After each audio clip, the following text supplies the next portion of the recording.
Assalamualaikum warahmatullahi wabarakatuh. Ketemu lagi dengan kita Rumah Belajar Abi, Rumah Belajar Aku Bisa. Dan hari ini kita ketemu di bab 3 dengan judul Semangat Tanpa Batas. Sebelumnya saya ucapkan selamat dulu karena Anda sudah menyelesaikan bab 1. Topiknya tentang goals, kemudian bab 2 tentang prioritas dan resolusi harian. Dan saya tahu itu sulit.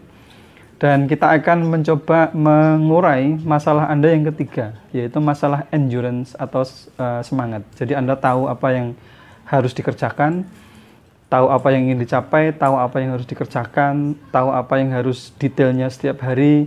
Cuman apakah Anda mampu untuk menjaga semangat itu sepanjang tahun atau sampai impian-impian Anda itu tercapai? Kita akan cerita sedikit tentang kehidupan kita. Biasanya kita merayakan paling tidak 1 atau 2 kali setahun merayakan tentang tahun baru Hijriah misalnya, atau tahun baru Masehi misalnya. Itu kita sangat-sangat semangat sekali untuk merayakannya. Cuman persoalannya setelah tanggal 31, misalnya tanggal 1 Januari tahun berikutnya, itu kita ketemu Anda dalam kondisi loyo, tidak semangat, bangun kesiangan, bahkan tidak tahu apa yang akan dikerjakan. Atau mungkin tahu apa yang dikerjakan, tapi persoalannya adalah loyo. Jadi tidak semangat lagi. Padahal kita mau Anda itu semangat terus. Dan kita tahu bahwa orang-orang sukses itu adalah orang-orang yang semangat setiap hari. Dan kita mau Anda jadi salah satunya. Nah, di bab ini kita memberikan Anda 7 langkah untuk Anda bisa semangat tanpa batas, semangat setiap harinya dalam mencapai keinginan-keinginan Anda. Yang pertama adalah Anda diminta untuk punya moto orang sukses. Jadi motonya adalah pantang menyerah. Jadi kita tahu bahwa orang-orang sukses itu bukan orang-orang yang tidak pernah gagal. Mereka jago gagal. Cuman mereka kemudian belajar dari kegagalan itu. Kalau kita belajar dari Pak Habibie misalnya, itu motonya adalah gagal itu adalah bagian dari belajar. Jadi kita dikatakan gagal itu kalau kita menyerah sebelum mencapai apa yang kita inginkan. Di kamus-kamus kita orang-orang sukses, dan saya belajar dari mereka, itu bahwa yang ada bagi mereka itu adalah kalau tidak belajar, ya sukses. Jadi gagal itu bagian dari belajar. Kenapa? Karena dari kegagalan itu mereka mau dan mampu melakukan evaluasi dan kemudian tidak melakukan kesalahan yang sama dan akhirnya mencapai sukses yang mereka mau. Jadi apakah Anda seperti itu? Punya langkah yang pertama, strategi yang pertama, yaitu pantang menyerah, kemudian yang ada hanya sukses atau belajar, dan gagal adalah bagian dari belajar dan proses Anda untuk sukses.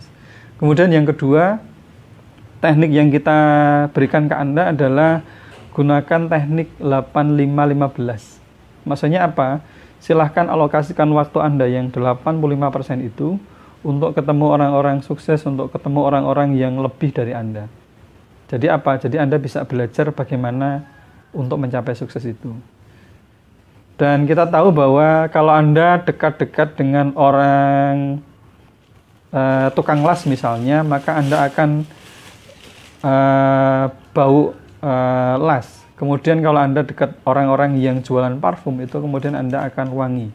Kalau Anda dekat-dekat dengan tempat sampah, Anda juga akan bau. Nah, itu problemnya di situ.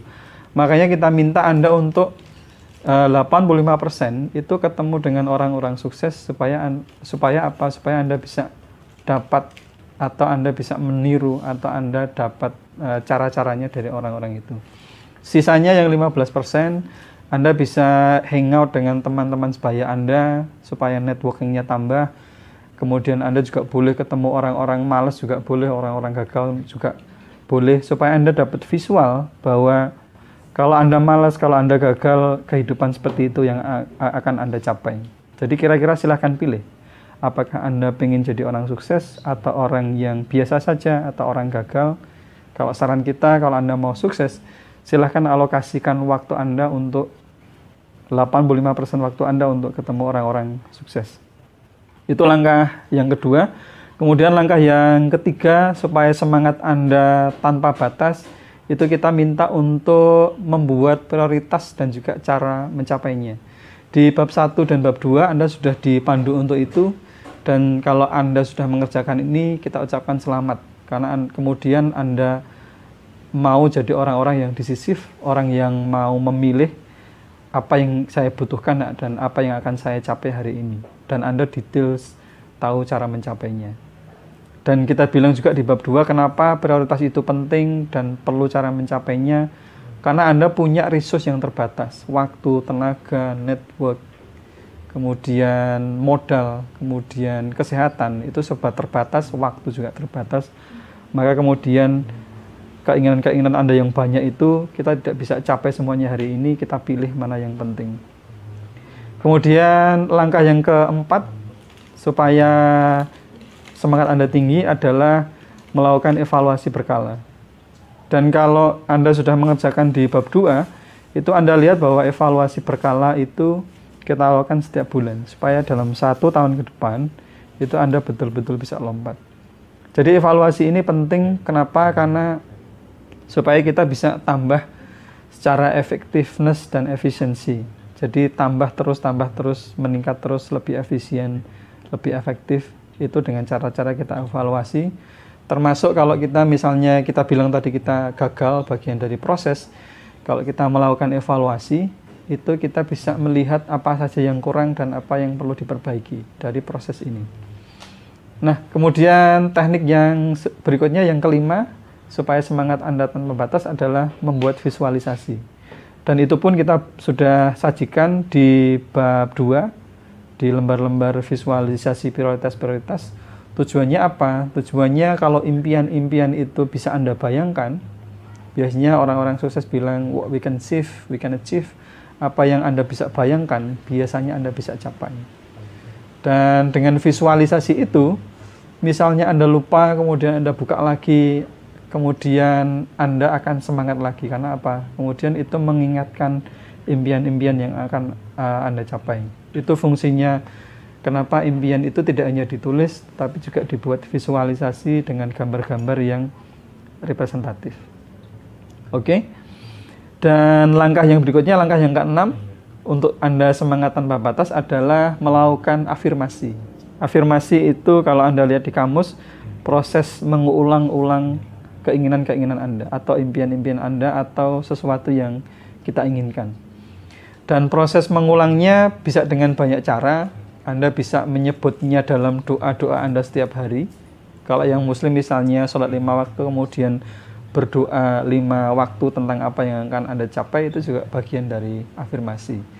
Strategi yang lain untuk mengulang-ulang itu bisa saja Anda tulis di pembatas-pembatas buku, kemudian di jendela, kemudian di pintu baju misalnya, itu supaya mengingatkan Anda untuk berafirmasi, mengulang-ulang dalam pikiran Anda.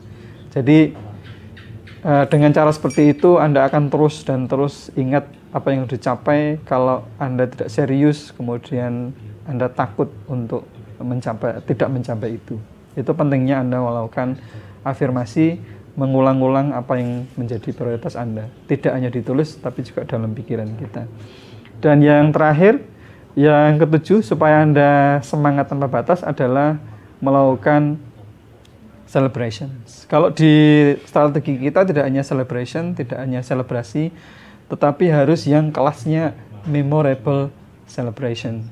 Jadi melakukan selebrasi atau perayaan istilahnya, tapi yang memorable. Dan memorable tidak harus kemudian Anda mikir uang atau mengeluarkan uang untuk merayakan pencapaian-pencapaian prestasi Anda.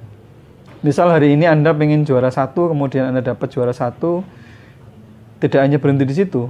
Anda harus melakukan langkah yang terakhir, yaitu dengan melakukan selebrasi. Anda bisa beli es krim yang Anda suka, yang sangat Anda inginkan karena kemarin Anda sayang uangnya untuk nabung. Hari ini karena Anda betul-betul dapat juara 1, ya Anda harus meluangkan uang itu untuk beli es krim yang Anda suka. Atau biasanya tapi kuncinya di sini adalah yang memorable. Jadi bukan yang mahal, bukan yang antik, tapi yang memorable, yang kemudian Anda ingat bahwa Anda pernah merayakan sesuatu, atau Anda ingat bahwa Anda itu pernah sukses dengan perayaan itu. Bisa jadi kemudian Anda muter bundaran HI di Jakarta, atau Anda keliling Monas, lari keliling Monas 10 kali sambil teriak selebrasi seperti pemain sepak bola yang melakukan gol atau berhasil menjebol gawang lawan. Itu selebrasinya juga bisa seperti itu sambil keliling Monas. Saya pikir itu juga memorable buat Anda. Dan untuk jenisnya tentunya banyak lagi. Yang penting kuncinya adalah di memorable. Nah, di bab 3 ini, untuk menjaga semangat tanpa batas, kita memberikan 7 itu. Yang pertama adalah memiliki moto orang sukses, yaitu pantang menyerah. Kemudian yang kedua adalah menggunakan teknik 8-5-15. Kemudian membuat prioritas dan cara mencapainya, membuat evaluasi berkala. Kemudian yang kelima membuat visualisasi, keenam melakukan afirmasi, dan yang terakhir melakukan memorable celebration. Itu teknik yang coba kita rangkum dari teman-teman kita, dari pengalaman saya pribadi, dan semoga ini bermanfaat. Tidak hanya kemudian Anda punya goals, tidak hanya kemudian Anda mau membuat prioritas, tidak hanya Anda details membuat perencanaan-perencanaannya, tapi juga Anda punya kekuatan untuk terus berjuang sampai Anda mencapai impian-impian dan prioritas-prioritas itu. Mungkin itu yang bisa kita sampaikan di bab 3, nanti kita akan lanjut lagi di bab berikutnya. Untuk komen, kemudian untuk diskusi, Anda bisa lakukan di bawah video ini seperti biasa. Terima kasih. Wassalamualaikum warahmatullahi wabarakatuh.